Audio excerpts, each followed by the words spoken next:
नमस्कार, जय श्री राम, हर हर महादेव। दोस्तों, it's very difficult to be Rajdeep Sardesai. Rajdeep Sardesai होना अपने आप में बहुत कठिन कार्य है। मैंने बहुत कम शोज देखे हैं। मैंने कई बार देखा है शोज में कि भाई न्यूज डिबेट के दौरान नेता प्रश्नों से असहज होकर के स्टूडियो छोड़ के भागने को विवश हो गया। लेकिन मेरे दृष्टिकोण में ये प्रथम प्रथम बार है जब कोई न्यूज एंकर या पॉलिटिकल विश्लेषण करने वाला न्यूज स्टूडियो छोड़ के भाग जाए और अच्छा अपने ही कुलीग के द्वारा किए गए एक्सपोज के बाद भागे। मौका था अंजना ओम कश्यप ने रिसेंटली अभी बिहार में वोटर वेरिफिकेशन चल रहा है। अब वोटर वेरिफिकेशन चल रहा है, इस पर राजदीप सरदेसाई के अपने कंसर्न्स थे।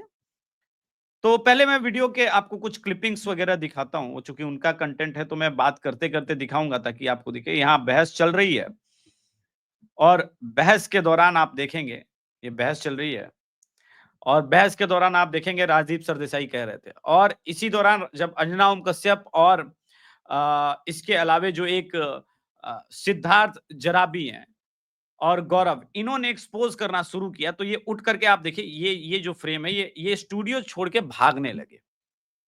अब ये क्यों मैंने कहा कि डिफिकल्ट होता है अपने आप को संभालना ऐसी परिस्थिति में।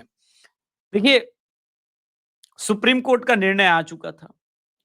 आधार कार्ड 124% बनना, 123% बनना, 121% बनना, ये सब आज तक पर अंजना ओम कश्यप ने दिखाया था। और अवैध बांग्लादेशी और रोहिंग्या एक गंभीर मुद्दा है। तो वोटर वेरिफिकेशन तो 2003 में भी हुआ था। तो पत्रकार एक पॉलिटिकल व्यक्ति लालू प्रसाद यादव, तेजस्वी यादव या राहुल गांधी की तरह सोच नहीं सकता। पत्रकार तो पत्रकार होता है, लेकिन उनकी पत्नी टीएमसी में है और अगला नंबर बंगाल का है और टीएमसी ममता बनर्जी का रसगुल्ला भी इनको पसंद है। तो अगर आप देखेंगे तो राजदीप सरदेसाई को शुरू से ही ऐसे लोगों का साथ पसंद है जो डिक्टेटरशिप हो।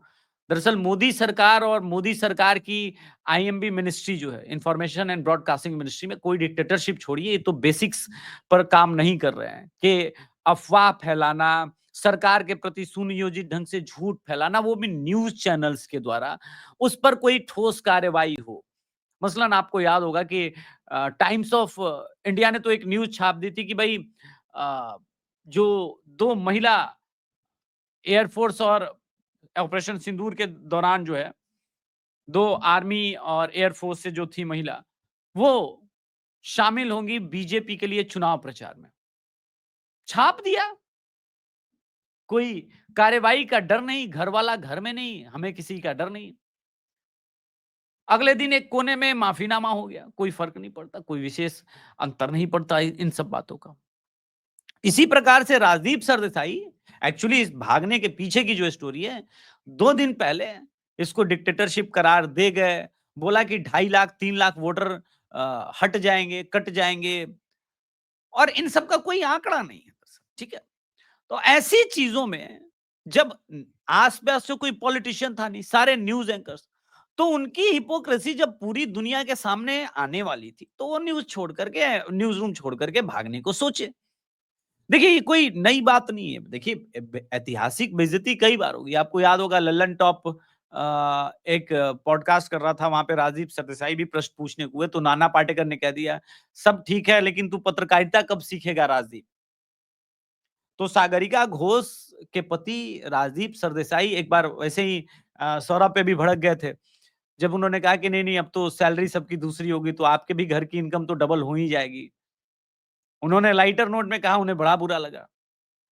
पर बुरा लगना और बात राजदीप सरदेसाई, पर ये सारी बातें वो तथ्य है, वो सत्य है, जिससे आप इनकार नहीं कर सकते। आप जिन मुद्दों पे आंखें बूंद बंद कर लेते हैं और चुप्पी साध लेते हैं, जिस बेशर्मी के साथ डिफेंड करते हैं, वो क्लासिक एग्जांपल्स हैं हमारे सामने। उदाहरण देना शुरू करता हूं, ठीक है?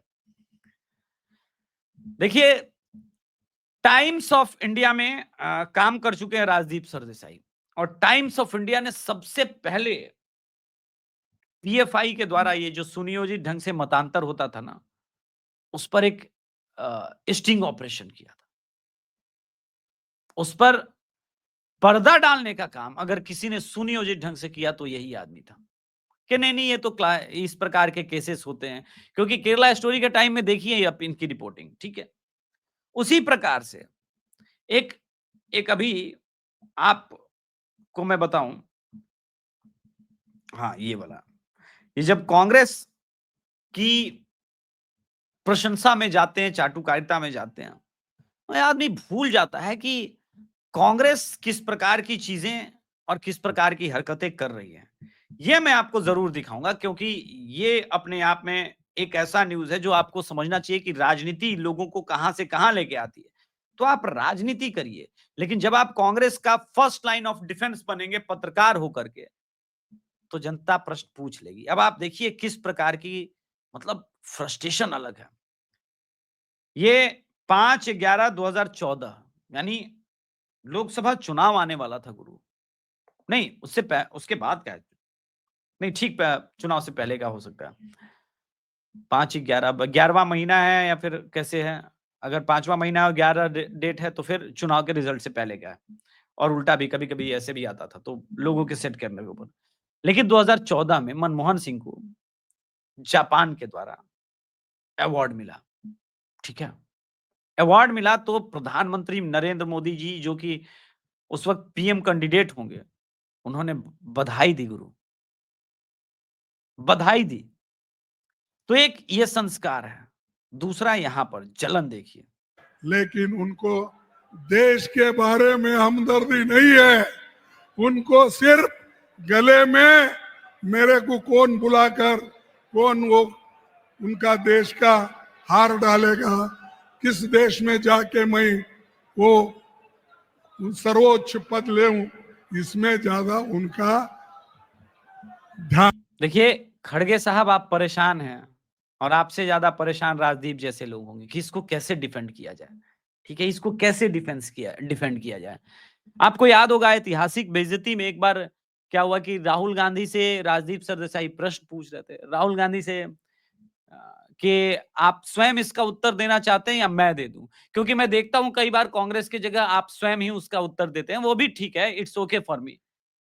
राहुल गांधी खुद भी मानते हैं राजदीप सरदेसाई कितना बड़ा कांग्रेस का प्रवक्ता है। तो जब आपकी पत्रकारिता, आपकी आइडेंटिटी, सब कुछ शून्य हो गई हो और आप ऐसे डाउनफॉल पे हैं, तो राजदीप सरदेसाई एक सलाह दें, रिटायर हो जाओ, बेस्ट टाइम है। क्योंकि लोग अब ट्रोल करेंगे, अब आपकी इज्जत को सड़कों पे नीलाम किया जाएगा। अब पत्रकारिता ये सब कुछ का बदल गया है। न्यूज रूम में बैठ करके नैरेटिव चलाने वाले पॉलिटिकल पंडित अपने आप को जो पत्रकार समझते थे, उनकी चलती नहीं है। पिछले 15 सालों से हर साल राहुल गांधी का मेकओवर होता है। अरे Rahul Gandhi become mature, India today के मतलब फ्रंट पेज पर कई बार वो आ गए हैं कि भाई कमाल है, पॉलिटिकल फ्यूचर है। कभी सद्दाम हुसैन वाली दाढ़ी लगती है, तब मैच्योरिटी दिखाई जाती है। लेकिन इन सब के बावजूद जनता लगातार नकार ही रही है, और ये पत्रकार है जो मानने को तैयार नहीं है कि जनता नकार रही है। वो कह रही है सर जनता बेवकूफ है, सर आप समझदार हो सर। और आप डिफेंड करते करते करते करते रोहिंग्या और बांग्लादेशी जो अवैध रूप से, बहुत गंभीर बात कहने जा रहा हूं राजदीप सरदेसाई जी, अंतरात्मा जीवित हो, क्योंकि है ना तीसरी कसम का एक गीत के बोल हैं जो शैलेंद्र जी ने लिखा था, बिहार भोजपुर जिला के हैं तो मैं भी वहीं का हूं, तो थोड़ा सा गर्व तो होता ही है। तुम्हारे महल चौबारे यहीं रह जाएंगे सारे, अकड़ किस बात की प्यारे। तो राजदीप सरदेसाई जी खाली हाथ आए थे, खाली हाथ जाएंगे, लेके क्या जाएंगे? लेके जाएंगे अपने साथ जुड़ी हुई प्रतिष्ठा, अपने साथ जुड़ी हुई बदनामी, अपने साथ या अपने द्वारा किए गए कर्मों के फल पर चर्चा, और कुछ नहीं जाना है आपके साथ। इसलिए मैं सलाह देता हूं रिटायर हो जाइए, क्योंकि राजदीप सरदेसाई जी आप मानिए ना मानिए, इतनी बेइज्जती के बाद मतलब किसी भी साधारण आदमी का आत्मसम्मान जग जाता है। पता नहीं क्यों आपका नहीं जग रहा है। धन्यवाद। जय श्री राम, हर हर महादेव। दर्शकों से निवेदन है, कृपया चैनल को सब्सक्राइब करें, वीडियो को लाइक करें। जय श्री राम।